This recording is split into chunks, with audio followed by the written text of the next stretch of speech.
Hello दोस्तों, तो आज हम बात करते हैं मेवाड़ की। मेवाड़ के बारे में आपने किताबों में भी पढ़ा होगा। मेवाड़ के बारे में जानते हैं। रानी पद्मिनी और रतन सिंह और अलाउद्दीन खिलजी के बारे में भी जानेंगे। तो महत्वपूर्ण जानकारी जो है हर एग्ज़ाम के लिए वो मैं आपको दे देता हूँ किस प्रकार से है। तो सबसे पहले हम बात कर लेते हैं समर सिंह एक राजा था। एक राजा था समर सिंह, उसके दो बेटे थे। एक का नाम था रतन सिंह, एक का नाम था रतन सिंह और दूसरा था कुंभकर्ण बोलते हैं इसे, कुंभकर्ण। ये दो बेटे थे। अब कुंभकर्ण ने तो ये किया कि नेपाल में गया और नेपाल में जाकर के इसने किससे एक शाखा का निर्माण किया जिसमें इसने राज किया था, वो थी गुहिल शाखा। गुहिल शाखा का शासक नेपाल के अंदर कुंभकर्ण था। इसके बाद में रतन सिंह जो था इसने किया था मेवाड़ में। ये मेवाड़ का शासक था और मेवाड़ में इसने चित्तौड़ का शासक बना था और चित्तौड़गढ़ के अंदर इसने क्या किया था, रावल शाखा का निर्माण किया था। रावल शाखा, तो रावल शाखा का नेतृत्व करने वाला रतन सिंह था। और इन्होंने क्या किया, समर सिंह के दोनों बेटे थे और समर सिंह ने इन्हें बेटों को अलग अलग कर दिया और इन्होंने अपना कामकाज साम लिया, मतलब ठीक है। तो आपको काम करना लग गया सारा ही। तो अब अंग रतन सिंह टाइम में एक बंदो हो जो को दिल्ली की गद्दी पर बैठे हो।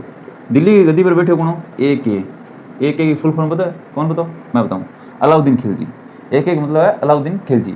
दिल्ली की गद्दी पर अलाउद्दीन खिलजी बैठे हो। तो अब भाई हर राजा हुआ है वो क्या करे भी आप वो राज्य विस्तार करें, यानी कि मेरे इडो घर है। आज भी देखो कि मेरे इडो घर है, मेरे इडो घर होना चाहिए, मेरे कोठी होनी चाहिए, हवेली होनी चाहिए, हर बंदो चाहे। तो अठ है दिल्ली है, है दिल्ली, अठ गया दिल्ली, ओ बेचारो राजस्थान। अब अठ है चित्तौड़गढ़ अठ है। अठ क्या गुजरात के अंदर मालवा, मानो एक तटीय क्षेत्र है। अट के आया उसी विदेशी लोग भी आए उसी। अब विदेशी लोगों को फायदो की उसी, सुनो, विदेशी लोगों को फायदो की उसी। विदेशी लोग अठ आवेगा गुजरात के अंदर सब पहले गुजरात में प्रवेश करेगा क्योंकि गुजरात तट लगा है। तो गुजरात के अंदर प्रवेश करेगा, गुजरात के अंदर खेती बाड़ी होए या फिर अठू मतलब व्यापार जका भी बंदरगाह है अड़ू व्यापार हुआ तो अन टैक्स लेने को जो फायदो होसी वो किन होसी, दिल्ली शासक कोई भी शासक है अठ जगह ना फायदो होसी जो मेन बंदो है। तो अब क्या हो कि अठू सब ज्यादा कमाई होने वाली कठू मालवा के अंदर तटीय क्षेत्र है, विदेशी आवे और जो स्वदेशी लोग भी रहने लगे। चित्तौड़ छोड़ो, मेवाड़ है, वो मेवाड़ है। चित्तौड़ तो बाद में नाम रखा, बाकी मेवाड़ हो तो मेवाड़ हो। अब दिल्ली को शासक है ई टाइम एक ही अलाउद्दीन खिलजी के सोचो आप बहुत युद्ध लड़िया है। अब एक बंदो हो अशोक, नाम सुने होने थे, अशोक हो, बाद में अकबर हो। तो एक बंदा ऐसा कि भी एक सिकंदर हो, पहला एक सिकंदर जो को चंद्रगुप्त मौर्य टाइम हो 298 ईस्वी लगभग। तो सिकंदर जो को वन के करो कि वो सोचो कि मैं मतलब पूरे विश्व पर राज करना है, यानी कि अब नीति कौन लेके चलो, अलाउद्दीन खिलजी। बहुत युद्ध लड़िया 1298 के लगभग और राजा बन जाए 1298 के लगभग। तो 1298 के बाद में आपके चाचन और एक केस हो गया आपके सुसरे ने मार गया और गद्दी पर बैठा। तो सिकंदर जी साहब मतलब पूरे विश्व ने जीतने की कोशिश करी। भी साहब अलाउद्दीन खिलजी की नीति कि मैं पूरे विश्व पर राज करूं। अण के करियो भी चीज ने लेके चलियो और अण सब पहला बड़े बड़े छोटे छोटे क्षेत्र जीत तो रहो। लेकिन अब बात आ गई कटे मालवा जानो, गुजरात जानो, मोटी मोटी बात गुजरात जाना। अब ये आ मुस्लिम आज ना आंग लिए मंदिराम सब ज्यादा कमाई होती। तो ये सोचता कि मंदिराम सब ज्यादा सोर्सेस है, क्यों ना मंदिर लूटा। अब गुजरात में क्या मंदिर भी प्राचीन मंदिराम कमाई भी ज्यादा है। तो इंग एक मंदिर तोड़ नीति ही अलाउद्दीन खिलजी की, तो वो भी कारण हो। तो क्या करो भाई साहब, दिल्ली चलिया घोड़िया पर टगमग आ गए, मेवाड़ पहुंचा। मेवाड़ में कौन हो, समर सिंह। मेवाड़ में टाइम कौन, समर सिंह बैठे गद्दी पर। तो आ गए समर सिंह ने कहो कि साहब भाई जी मन जाना गुजरात, मन गुजरात जाने वास्ते चाहिए रस्तो और मैं जाऊंगा थारा राज्य घुमा कर, मन परमिशन दो। अब समर सिंह कह दियो ना भाया आप कोई रस्तो कौन देवा। अब अलाउद्दीन खिलजी की तो गड़दाई होगी। अलाउद्दीन खिलजी का यार मन रस्तो कौन दे। बाद में समर सिंह ने पता चलियो कि बड़ो राजा है, दिल्ली को राजा है, इन नीचे आप सारा काम करा तो क्यों ना रस्तो दे दियो जाए। अब इन के हो के सोर्सेज कोई कमाई का घना होता है टैक्स ही हो तो लगभग। तो अण के सोचो समर सिंह सोचो चलो आप टैक्स वसूल करा। तो अब किन कह दियो, अलाउद्दीन खिलजी ने कह दियो समर सिंह के मैं लूंगा टैक्स, भाई जी जाने वास्ते रस्तो दे, बात सीधी है। अब अलाउद्दीन खिलजी का चल तू ले लुआ ले मन जान दे। अब अलाउद्दीन खिलजी उड़ गयो, बटू मिंदर तोड़िया या टैक्स लियो जिया भी पुठवा गयो। अब दरबार के अंदर बैठे साहब, सभा लाग रही। अब सभा लाग रही जना दरबार के अंदर बैठे जना, अब ठंड है वो तो बंदो भूल गयो, अलाउद्दीन खिलजी की बात ने भूल गयो। लेकिन ओ राजा को अलाउद्दीन खिलजी हट बैठे ये लेना हम सारा बेस संतरी मंत्री जंतरी सगड़ा बैठा है। तो अब आठे बैठे अलाउद्दीन खिलजी वो तो बंदो भूल गयो कि मेरे को टैक्स लियो, लेकिन ये जगह आगे बैठा नहीं चमचा ये भी बात पर हंसा है कि सारी दुनिया जीतने की बात करे और एक छोटा सा राज्य का बंदा एक टैक्स ले लियो, यानी कि अब मेवाड़ के शासक जना इंग भाई जी राज ने निंदा होगी हराम अलाउद्दीन खिलजी की। अन सोचो बात तो ठीक है, अब इन हर चीज़ में अड़का साऊँ तो बीच में क्यों मेवाड़, यानी कि गुजरात जाओ तो पहला मेवाड़ हो जाओ, हर चीज़ में मेवाड़ बीच में हो तो जना इंग बा भी की टैक्स ले लियो, बा भी प्रॉब्लम होगी मेरे को टैक्स लियो क्यों, मैं तो बड़ो राज्य राजा हूँ जना भैया इन गलदाई होगी। अण के बी टाइम निश्चित कर लियो कि आप क्या करांगा 1300 लगभग निश्चित कर लियो कि मैं बी पर करूँगा, यानी कि आक्रमण करूँगा। अब बीते कुछ टाइम बीते समर सिंह आपका बेटा ने अलग अलग कर दियो तो अठे मेवाड़ के टाइम अटकून आ गयो रतन सिंह आ गयो, मेवाड़ को शासक रतन सिंह हो गयो, समर सिंह हट गयो, समर सिंह कौन रहे हो इंगो एक भाई और हो कुंभकर्ण वो भी कोनी हो, वो भी नेपाल चल गयो। अब क्या हो कि दिल्ली के राजा एक वो भी कारण हो, और दूसरो अब बताऊं था ना एक मेन कहानी और भी बताओ तथ्य मलिक मोहम्मद जासी पद्मावत लिखी बिंग अनुसार बताऊं था ना, तो बिंग अनुसार वो सिस्टम हो बात एक अलग ही एक तथ्य मिल गयो कि मतलब भी अपन गुजरात जाना से रस्तो चाहिए राज्य विस्तार की नीति जो कि पॉइंट बताओ राज्य विस्तार की नीति के कारण जो अलाउद्दीन खिलजी ने मेवाड़ पर आक्रमण किया था। फर्स्ट हमें ये मिलता है ऑप्शन। सेकंड जो है वो बताया जाता है कि पद्मिनी का सौंदर्य खींच कर लाया था अलाउद्दीन खिलजी को मेवाड़ पर आक्रमण करने के लिए। तो जो दूसरा भाग ये है इसकी बात करते हैं, हमने पहले की बात कर ली कि क्या कारण रहा था क्या नहीं, दूसरे की बात करते हैं पद्मिनी कौन थी क्या थी कहाँ से थी, मैं आपको बताता हूँ। तो एक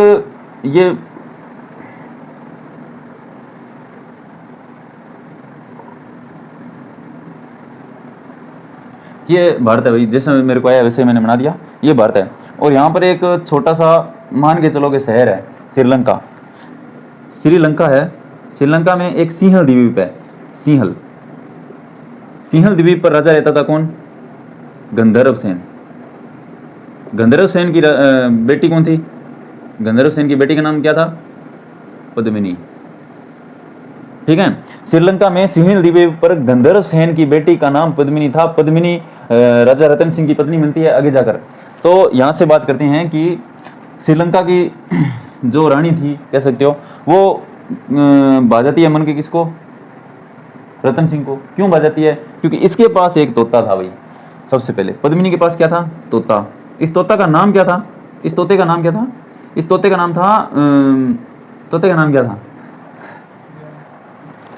नाम था हीरामन तोता।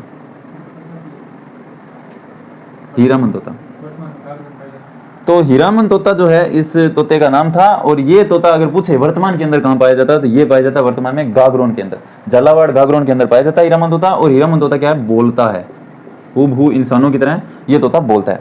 तो ये तोता यहाँ से उड़ा और जाके कहाँ बैठ गया, एक जंगल में बैठ गया। वहां से एक शिकारी ने इसका शिकार कर लिया। उसने शिकारी ने क्या कर दिया, इस तोते को बोलता था इसलिए दे दिया किसको, ब्राह्मण को। अब ब्राह्मण ने तोतो दियो, ब्राह्मण का राजा ऊपर आपने की किंग पहला यहाँ तो क्योंकि आप कोई चीज राजन देश मतलब बिन बड़ी पसंद आ गई तो वो आप सोने का या चांदी का या जो भी माड़ा पहन रखिया या जो भी बिंगन है वो चीज बिंदान में दे दें। तो राजा ब्राह्मण के करियो के रतन सिंह ने जा गए तो दे दियो बन बिन कोई भेंट दी रतन सिंह, और तोतो बन राख लियो पिंजरे में बंद करेड़ो बढ़िया। अब तोतो साहब तो बोलने लग गयो कि साहब थारा अठे तो लगाया इतनी काली कलूटी सी है, हमारे बैठे एक रानी है। बोलो गढ़ा है, बोलो श्रीलंका में सिंहल द्वीप पर, और मैं भी रानी वो तोतो हाँ। जना अपन पूछो नाम क्या है कि रानी का नाम पद्मिनी है। इतनी सुंदर भाई शीशो भी शर्मा जाए। अब भैया रतन सिंह ने नींदा एक दिन का किसी छोड़ आपने जिसी है बिसी बढ़िया चाल है। अब तोतो बिन डेली गया चाल बेटी का बाप बिना बहुत बढ़िया चीज है। अब बड़ा तोते के कारण की मन बना लियो श्रीलंका जार देख रहा है की वजह से मन बना लियो जनान के करियो जोगी को भेष धारण करियो, जोगी को भेष धारण करके और बैठ गए पार्क में भी लव पार्क में। तो जठे लोग प्यार वाली बातें करेगा पार्क में बैठ गए भटजार बैठ गए भी इन्हें मिना भटक्यो भी देखा पार्क में आती हुआ केड़ा अपन पार्क में क्या मियाणो तो बैठे और बैठा कोई मतलब इन्हें मिना लोग देखा यार जोगी है राचौर यहाँ करके ठा पड़ियो के वो रतन सिंह है मेवाड़ को शासक।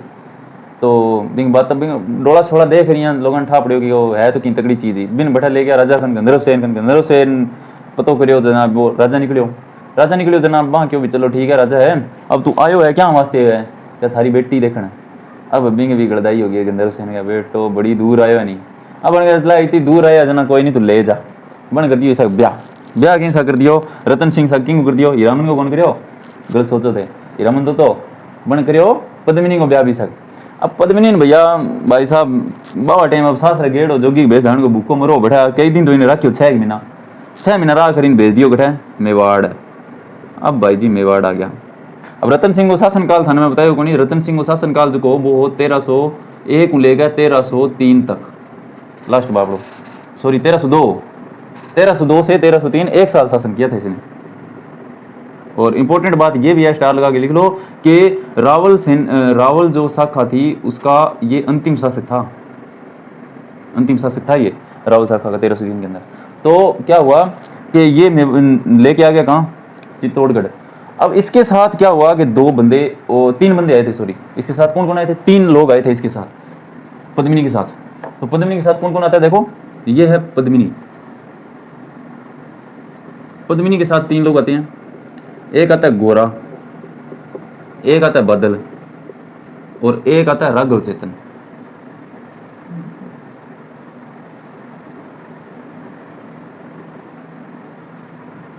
गोरा तो था चाचा, बादल था भाई, चचेरा भाई था वैसे, और ये था इसका जो पंडित बोल सकते हैं आप, ये पुरोहित था।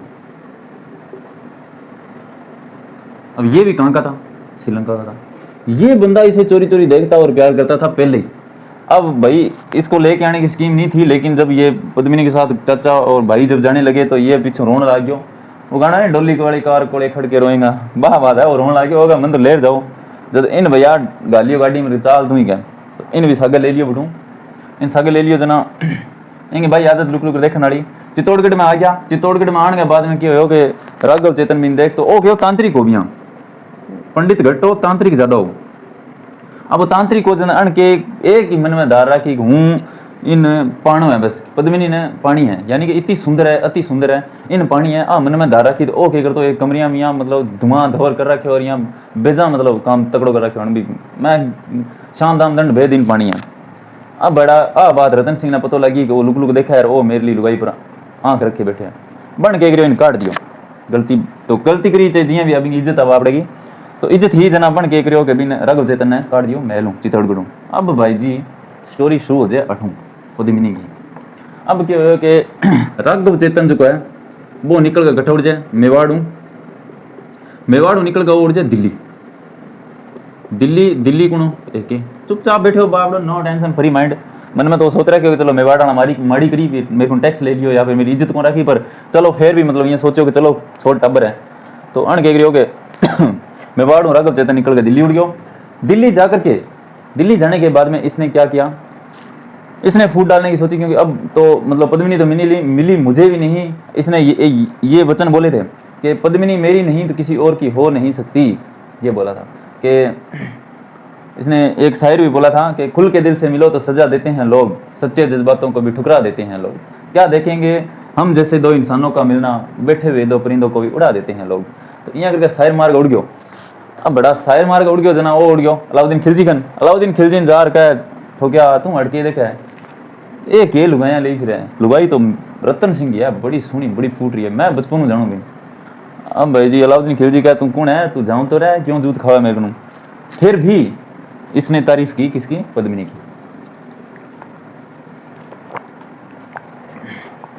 अब पद्मिनी की तारीफ की तो अलाउद्दीन खिलजी से रहा नहीं गया। अलाउद्दीन खिलजी ने कहा चलो मेवाड़ पर आंख तो पहले ही मेवाड़ को हराना ही था और ये मौका और मिल गया। अब दूसरा कारण क्या हो गया, मैंने पहला कारण बताया था राज्य विस्तार की नीति, दूसरा बताया था पद्मिनी का सौंदर्य, दोनों बता दिए। और सबसे बड़ा कारण ही पद्मिनी का सौंदर्य रहा था। ये पद्मिनी का सौंदर्य कारण रहा था पद्मावत, मलिक मोहम्मद झांसी द्वारा लिखी गई पद्मावत के द्वारा। जो मलिक मोहम्मद, इसमें फैक्ट है, बिल्कुल फैक्ट है, मैं आपको बताता हूँ। देखिए ये तथ्य सही नहीं माना जाता। सही क्यों नहीं माना जाता, क्योंकि जो पद्मावत है, पद्मावत जो है वो लिखी थी, किसने लिखी थी, मलिक मोहम्मद जायसी द्वारा लिखी गई थी। ये पद्मावत लिखी गई थी 1540 के अंदर। और वार्तालाप यानी कि वार्तालाप जो है ना वो किस सन का हो रहा है, वो हो रहा है 1303 का। अब देखिए इस फैक्ट को सत्य नहीं माना जाता वैसे, लेकिन फिर भी बताया जाता है कि पद्मावत जो है 1540 में लिखी गई थी और बात करता है ये 1303 की, इसलिए इसे सही माना नहीं जाता। चलो ये तो है, लेकिन अब लिखा है तो हमें तो पढ़ना पड़ेगा। तो पद्मिनी का सौंदर्य था। तो अब क्या करता है, अलाउद्दीन खिलजी भी चलता है वहां से। अलाउद्दीन खिलजी कहां से चलता है, दिल्ली से। कितनी सेना लेकर, 1 लाख प्लस सेना लेकर के। भाई जी ये रहा चित्तौड़, ये चित्तौड़ भाई जी के पास सेना कितनी है, रतन सिंह के पास 8,000। लेकिन इसका जो दुर्ग था वो काफी अच्छा बना हुआ था, काफी जटिल था। अब दुर्ग जटिल होने के कारण इसने क्या कर लिया, अपने खेमे लगा लिए कहाँ, यहाँ। दुर्ग को चारों ओर से घेर लिया, किसने, अलाउद्दीन खिलजी ने। अलाउद्दीन खिलजी ने दुर्ग के चारों ओर खेमे लगा लिए और यहाँ पर बैठ गया। अब यहाँ पर बैठ गया और कितने माह बैठा ये, 8 महीने, 8 माह इंतजार किया यहाँ पर। अब इस 8 महीने के अंदर ये बैठा नहीं रहा, इस बंदे ने क्या किया, पूरा घर बसा लिया यहाँ पर। और 8 महीने में इसने क्या किया, नजदीक के आसपास के क्षेत्र के अंदर जो भी था जीतने वाला वो इसने जीता। इसने जीता और कुछ सामंतों को अपने साथ मिलाया। साथ मिलाने के बाद में इसकी सेना बड़ी होती गई और इसने 8 महीने इंतजार किया। अब 7वें महीने में इसकी दिक्कत होगी एक। इसकी दिक्कत क्या होगी कि बेटा इस किले में क्या है, एक इसकी खासियत रही थी, इस किले में खासियत रही थी, खेती जो है ना वो इस किले के अंदर होती थी। तो यहाँ के जो लोग थे अंदर के, उनका भरण पोषण पालन पोषण सब कुछ हो रहा था। लेकिन फिर भी जो बाहर से सोर्सेस होता था, व्यापार वगैरह, वो सब खत्म हो रहा था। लेकिन अलाउद्दीन खिलजी 8 महीने रहने की वजह से बिल्कुल भी निरस्त हो गया था, इसने हार मान ली थी लगभग। तो ये जा रहा था वापस जाते समय इसने एक निश्चय किया कि चलो ठीक है मैं वापस जा रहा हूँ। तो इसने क्या किया, एक सेनापति को भेजा। अब अलाउद्दीन खिलजी एक सेनापति ने भेजा है, इकट्ठा है चित्तौड़गढ़ का दुर्ग के अंदर। चित्तौड़गढ़ का दुर्ग के अंदर भेजा है कि मैंने एक बार पद्मिनी को सौंदर्य दिखा दो, मैं चलो जाऊँ चुपचाप, मैंने कोई युद्ध कौन सी है। अब रतन सिंह सोचो चलो ठीक है बाप इतनी देर बैठे हो, चलो ठीक है एक चीज वास्ते बैठे हो, अब हार मान ली, चलो भेज दें। अन के करियो अन एक काम करियो कि चलो ठीक है रतन सिंह एक काम करियो, अलाउद्दीन खिलजी तू आया दरबार के अंदर और मैं तन पद्मिनी की सौंदर्य दिखा दूँ। अब रतन सिंह पीछे एक रणनीति बनाया कि सीधो सौंदर्य दिखायो तो वो पागल हो जी सी, इन वास्ते इन या तो दर्पण में या फिर पानी के अंदर जल प्रतिबिंब दिखावांगा। चलो ठीक है बा बात भी ठीक है, अन कर ली। अब अलाउद्दीन खिलजी मान गया कि चलो ठीक है मैं महल के अंदर ले चलो और मैं देख मैं बस एक बार दिखा दो कि पद्मिनी है किसी, मैं तो इंतजार करियो है। तो अब रतन सिंह मान गयो एक बात वास्ते, पद्मिनी भी मान गई। तो पद्मिनी कह करियो कि खुद ने काड़ो करियो, यानी कि थोड़ो बहुत यहाँ धुआं धावा पर बा विसी हुई को नहीं, बस सुनी ही, यानी कि हर नवज नाड़ दिखाई जना सुनी ही बा वास्तव। तो एक महल इना हो, वो क्या है महल, वो महल है, वो पानी है, वाटर कई ने देखो कई जगह बताना लग रहा है, किताबों के अंदर लिखा है एंसर ने, वो कह रहे हैं कि जल प्रतिबिंब दिखाया था। कई जिसे मानते हैं दर्पण में चेहरा दिखाया था, दर्पण से दर्पण ऐसे लगा करके चेहरा दिखाया था। लेकिन अपने जल प्रतिबिंब का पढ़ेंगे, जल प्रतिबिंब का ही सही है लगभग। और एक महल इधर है ये। अब इस महल में रानी खड़ी है, यहाँ पर एक दरबार लगा है जिसमें अलाउद्दीन खिलजी बैठा है। अलाउद्दीन खिलजी यहाँ पर बैठा है, रतन सिंह भी बैठा है। ये यहाँ से देखती है और इस शांत वाटर में ये देख देते पद्मिनी। अब भैया पानी में देखता है अलाउद्दीन खिलजी की पैरा नीचे जमीन निकल गई, इतनी सोनी। अब भाई जी क्या चलो अब हार तो गया, बात करी है छोड़ना पड़ी। ओ इंगो आ जाए डोर लेंटर नहीं सॉरी गेट। अब गड्ढ को आ जाए गेट आ जाए इधर। अट्ठा छोड़ना हुआ कौन, रतन सिंह। अट्ठा इंगा 4-5 एक का भी सेनापति आ और 4-5 किंगा अलाउद्दीन खिलजी का भी सेनापति आ। अब भाई जी अलाउद्दीन खिलजी सोचो अब यहाँ सुखा तो कह जाऊँ 8 महीना वेट करियो है, बेटी के बाप ने चक लियो किन रतन सिंह ने। अब बाप यहाँ गेट हुई, रतन सिंह ने चक्कर गालियो और गाड़ी में कर लेगा, पिकौड़ी में तेल गलाड़ो, ये ले गया सीधा दिल्ली बच गया। राणू लारू के हो कि पद्मिनी ठा पड़ियो गल है भाई आप लोग चकीज गयो रतन सिंह। अब आप लोग चकीज गयो रतन सिंह जना लारू क्या अब एक संदेश भेजा है, टेक्स्ट मैसेज कटूं दिल्ली। अब दिल्ली एक के द्वारा एक संदेश भेजा जाता है कि रानी पद्मिनी हमारे दरबार में आओ, आपका वेलकम है और अपने रतन सिंह को ले जाओ। अब रानी पद्मिनी करे बापड़ी के समस्या हो गई। तो अब क्या करियो 1600 पालकियां तैयार की। 1600 पालकियां समझते हो आप, नहीं समझते। पालकी होती है इस टाइप से, यहाँ पर जो पकड़ने वाला था बंदे उठाते थे यहाँ से, ठीक है, और इसमें एक रानी बैठी होती थी। इस प्रकार से पालकियां बनी होती है। ये इसने कितनी तैयार कर ली, 1600 पालकियां तैयार कर ली। और इसने अलाउद्दीन खिलजी को कहा, किसने, पद्मिनी ने, कि मैं आऊंगी मेरे 1600 रानियों के साथ। तो इस प्रकार से विचार किया और इसने क्या प्लानिंग कर ली कि हम पालकी में चलेंगे। इसमें 1600 में से शायद ये एक ही थी जो इसके अंदर पालकी के अंदर थी, बाकी जो 1599 पालकियां थी उसके अंदर क्या थे, इसके सेनापति और सेना के जो मशहूर केस का लड़ाकू हुआ बे यहाँ पालकियां में लुगाया कपड़ा पहन कर बैठ गया। अब ए बंदा इकट्ठा उड़ गया दिल्ली, दिल्ली उड़ गया जना वहाँ के करियो स्वागत वास्ते इन्हें करियो और कई बेटा सैनिकड़ा लेन मारी यहाँ पर, ठीक है, पर कोई पार पड़ी पानी। अब क्या हो कि अब ऐसे समझो कि 1600 सेनापति कहाँ घुस गए, 1600 सैनिक कहाँ घुस गए, अलाउद्दीन खिलजी के दरबार में। अलाउद्दीन खिलजी के दरबार में 1600 सैनिक घुस गए, क्योंकि एक ही थी ये मात्र, बाकी सब क्या थे, लड़ाकू थे। तो इन्होंने क्या किया, रतन सिंह को लिया छुड़ा, रतन सिंह को छुड़ा कर वापस कहाँ गए, चित्तौड़। अब चित्तौड़ अच्छो कुटड़ो रतन सिंह ने, अच्छा बुरा हाल में खून में वेड़ो अच्छो कुटियो इन्हें। हाँ भैया रतन सिंह आग बोला वेड़ो मैं तो मारी गई जमी लुगाई छुड़ा ले गया, मरनो न तो कम कोनी जना बेटा अण क्यों युद्ध कर ना। अलाउद्दीन खिलजी लाला आ गयो, सेना ले गए, वो भी बेटो 1 लाख प्लस सेना लिए हो, और एक भाई 8000 सैनिक। अब 8000 सैनिक एक ऐसे सिस्टम था पहले कि अगर किसी राजा के पास सैनिक कम है और उस पर उसका प्रतिद्वंदी है वो उससे ज्यादा सेना लेकर आता है, तो वहां पर किया जाता था साका। क्या होता था, साका। अब साका कितना, साका 2 प्रकार से होता था। एक साका जो था वो था जौहर, और एक साके के अंदर आता है केसरिया, एक आता है केसरिया। केसरिया तो करते थे पुरुष, और जो जौहर करती थी महिलाएं। और ये महिलाएं जौहर जो है वो कितने प्रकार से किया जाता है, जल जौहर, एक होता था अग्नि जौहर। तो इस प्रकार से जौहर किया जाता था। केसरिया में केसरिया कपड़ा पहनकर और युद्ध में उतर जाते थे, और उसमें यही सोचा जाता था कि हम मरेंगे लेकिन प्रतिद्वंदी को जितना नुकसान पहुंचाएं उतना फायदा है हमें, मतलब ये यही सोचते थे। मान लो कि 8000 सैनिक का 1 लाख से भिड़ना है, हाँ ये सोचो कि अब जितना आंगा मार्स का बिता मार दिया, क्योंकि तो मरना ही मरना है। जब एक केसरियो कपड़ो पहन गए आंसर भिड़ पड़ा, और इन रानी पद्मिनी के करियो कि जल जोर कर लियो, पद्मिनी ने जल जोर किया था। तो पद्मिनी अपनी 1600 रानियों के साथ जल जोर में कूद जाती है, सॉरी अग्नि जोर किया था इसने किया था अग्नि जोर, ये आग में कूद जाती है और अपने खुद को राख कर लेती है। तो अपनी 1600 रानियों के साथ इसने अग्नि जोहर करके खुद को राख कर लिया था। और इधर अलाउद्दीन खिलजी लड़ता हुआ अपने, इसके 2 सेनापति थे, किसके, रतन सिंह के। कौन थे, आपको स्टार्टिंग में बताया, गोरा और बादल। गोरा और बादल 2 सेनापति थे, इन दोनों को वीरगति को प्राप्त कर दिया। ये दोनों वीरगति को प्राप्त हो गए, रतन सिंह भी मारा गया, गोरा बादल भी मारे गए, और जो पद्मिनी थी उसने अग्नि जोर किया था। इतना सब करने के बाद में जब अलाउद्दीन खिलजी इनसे लड़ने के बाद में महल में पहुंचता है, तो वहां पर उसे मिलती है राख, सिर्फ राख, उसके हाथ लगती है राख। राख हाथ लगने के बाद में इसने एक ऐलान किया कि मतलब यहाँ पर जो ग्रामीण थे, जो चित्तौड़गढ़ के ग्रामीण थे, उनको मार दिया जाए। तो 30,500 लोगों को इसने मौत के घाट उतारा था, कत्लेआम किया था। इसके बाद में इसका एक बेटा था खिर्ज खां बेटा था। तो इस जो मेवाड़ का शासन था वो खिर्ज खां के हाथ में दे दिया गया, चित्तौड़गढ़ का शासन खिर्ज खां के हाथ में दे दिया गया था। और इस चित्तौड़गढ़ का नाम बदलकर चित्तौड़गढ़ से क्या कर दिया था, खिर्जावाद नाम कर दिया गया था। और खिर्जावाद नाम करने के बाद में खिर्ज सिंह ने, या खिर्ज जो था, जो अलाउद्दीन खिलजी का बेटा था, उसने यहाँ के आसपास के मंदिरों को तोड़वाया और यहाँ का शासन जो है किसी मेवाड़ के ही आदमी को या सेनापति को देकर खुद दिल्ली चला गया था। और इसने क्या किया था 1316 के अंदर अलाउद्दीन खिलजी मौत के घाट उतर जाता है, मतलब मर जाता है। और 1316 तक इसने कई युद्ध लड़े, क्योंकि हिस्ट्री होगी पूरी रतन सिंह वाली। तो कहानी थान बढ़िया लगी ना लगी वो मन पतो को नहीं, लेकिन पढ़ लियो टाबरो, बहुत ही जरूरी है। RS की वैकेंसी आ गई है, और चैनल है जो नीचे सब्सक्राइब बटन है, तो बिन सब्सक्राइब कर दियो। वीडियो अच्छी लगी तो लाइक कर दियो, याद रखियो, और देखते रहियो, बहुत सी वीडियो ले आऊँगा थारे वास्ते, ठीक है।